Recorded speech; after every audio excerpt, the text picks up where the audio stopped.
anar-se a la rateta. Si em compro avellanetes, em cauran les dentetes. Si em compro pinyonets, em cauran els peixalets. Finalment, com que era una rateta molt presumida, va decidir comprar-se un llacet per la poeta. L'endemà, la rateta va sortir a escombrar l'escaleta com feia cada matí, però aquell dia estava radiant amb el seu llaç i quan se la veia, pensava com era de bonica aquella rateta. La rateta es va fer del balcó, de cap d'una estona van començar a desfilar tots els seus pretendents per davant de casa seva. El primer que va passar va ser el seu.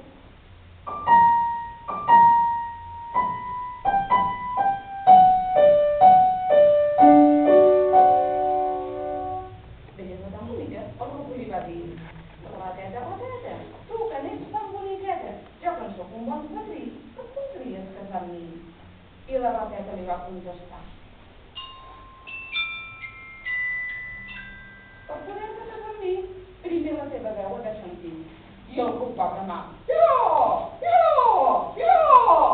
La rateta es va espantar i li va dir: amb aquesta veu que tens, no em vull pas casar amb tu. I el ruc va marxar tot l'escrit.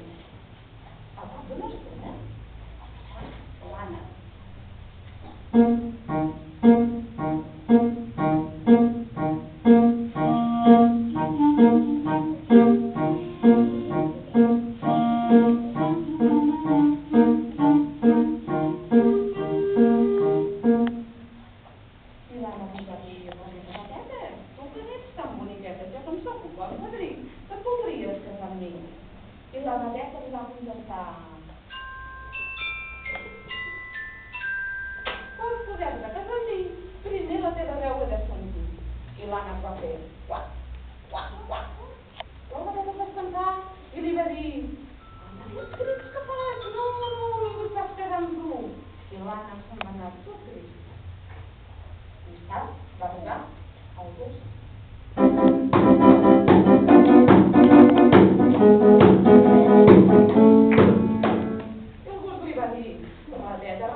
El gat li va anar per darrere